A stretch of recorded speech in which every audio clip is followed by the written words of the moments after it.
Magandang umaga po sa ating lahat. Buksan po natin ang ating Biblia sa 2 Corinthians chapter 6 verse 2. Basahin po natin.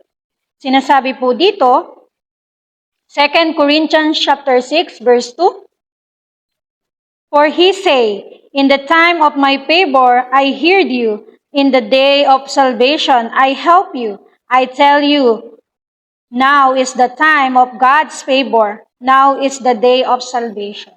So napakaganda po ng mensahe natin sa oras na ito. Sabi po sa mensahe natin sa oras na ito, now is the time schedule. Sa oras na ito, eto na yung time schedule na ibinigay sa atin ng Diyos. Ano yung time schedule na ibinigay sa atin ng Diyos? Mababasa natin dito, sabi ng Diyos, in the time of my favor, narinig tayo ng Diyos. In the day of salvation, tinulungan tayo ng Diyos. At ngayon, sabi sa atin ng Diyos, this is the time. Ano yung time? God's favor. Yung favor ng Panginoon. Para ipahayag natin yung mabuting balita. San man dako tayo naroon. Sinasabi din dito, people are trying to solve the problem of the world. Kagaya ng drug addiction. Akala ng maraming tao sa pamamagitan ng ginagawa nilang solusyon ay maraming hindi gagamit ng droga. Pero sa oras na ito, kung iisipin natin, sa panahon natin ngayon at sa bansa natin sa oras na ito, sa buong mundo, marami ang nagkakaroon ng problema sa drug addiction. At sinasabi din dito, pag hindi natin ipinahayag ang mabuting balita sa mga taong ito, at ano yung mangyayari sa mga taong ito? Sila ay patuloy na mahihirapan. Sila ay patuloy na magkukontinue sa kanilang suffering. At hindi lang yon. Sabi dito, we cannot change the people by our own effort. Hindi natin kayang baguhin ang mga tao sa pamamagitan lang ng sarili nating lakas. Lahat ng tao hindi natin kayang baguhin. Ano man yung sabihin natin sa kanila, meron din silang sasabihin para sa atin. But today, sabi ng Panginoon sa salita niya, tutulungan tayo ng Panginoon.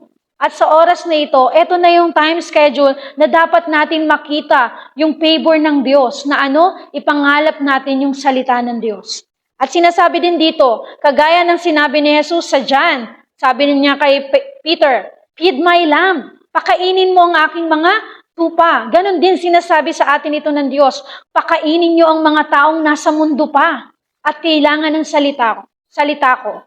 At sinasabi dito, we need to teach children. Kailangan din po natin turuan yung mga bata. Para saan natin sila tuturuan? Para alam po nila ang spiritual na matter. Yung mga nangyayaring na hindi kayang solusyonan ng mga tao. Yung mga nangyayari sa kanila na kahit anong gawin nila, meron silang katanungan.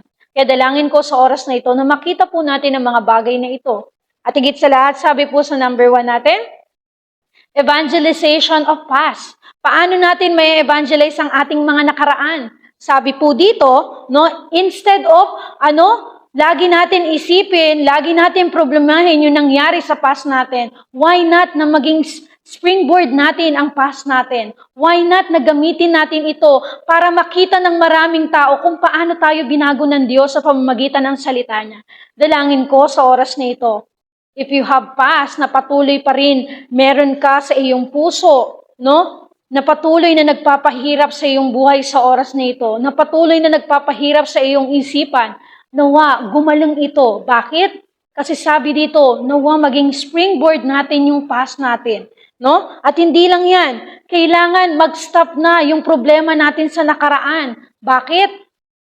Dahil gusto ng Diyos ito. Dahil tutulungan tayo ng Diyos. At sinasabi din dito, na kailangan tayong makalaya sa ginagawa ni Satanas. At kung gusto nating makalaya sa ginagawa ni Satanas, makita natin ang kasagutan. Ang kasagutan ay ibinibigay mismo ng Diyos sa atin. Hindi tayo ang humanap, bagkos ang Diyos ang humanap sa atin. Sa number 2, sinasabi din dito, evangelization of today natin. Ano yung evangelize natin today? Sabi dito, it doesn't matter what problem you are. Ano man yung problemang nararanasan mo sa oras na ito, don't be deceived.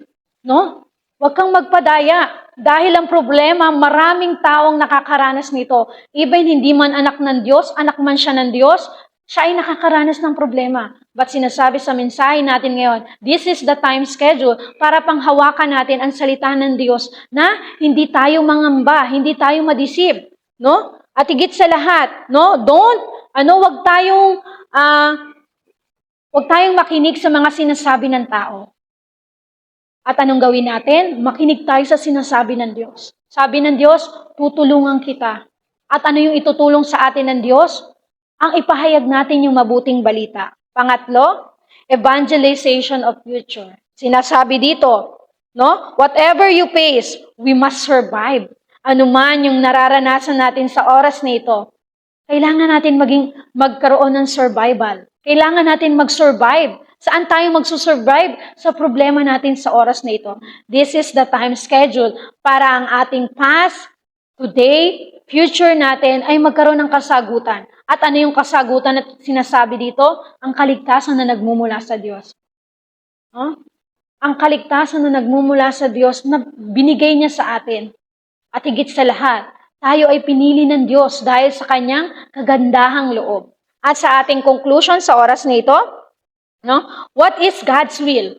Alam ba natin kung ano yung will ng Panginoon sa buhay natin sa oras na ito? Nawa sa bawat nakikinig. This is the time schedule para malaman nyo what is the will of God.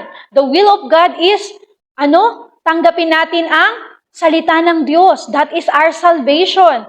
No? At higit sa lahat, ano yung will ng Diyos? Gusto ng Diyos na ipamahagi natin ang salita ng Diyos. At sinasabi din po dito, no? We need to pray. Kailangan po natin manalangin. Manalangin tayo na anuman yung mangyari sa buhay natin, nawa mapagtagumpayan lahat natin ang ating problema upang sa ganon, maranasan natin ang kagalakan na nagmumula sa kapangyarihan ng salita ng Diyos. At panghuli, save the prosperity. Ano yung prosperity yung tinutukoy dito? Our next generation. No, paano natin i-save yung next generation natin? Sa pamamagitan ng sinabi ng Diyos sa 2 Corinthians chapter 6 verse 2. Ano pong sinasabi dito? This is the favor of God. Ano yung favor ng Diyos? To give salvation to our next generation.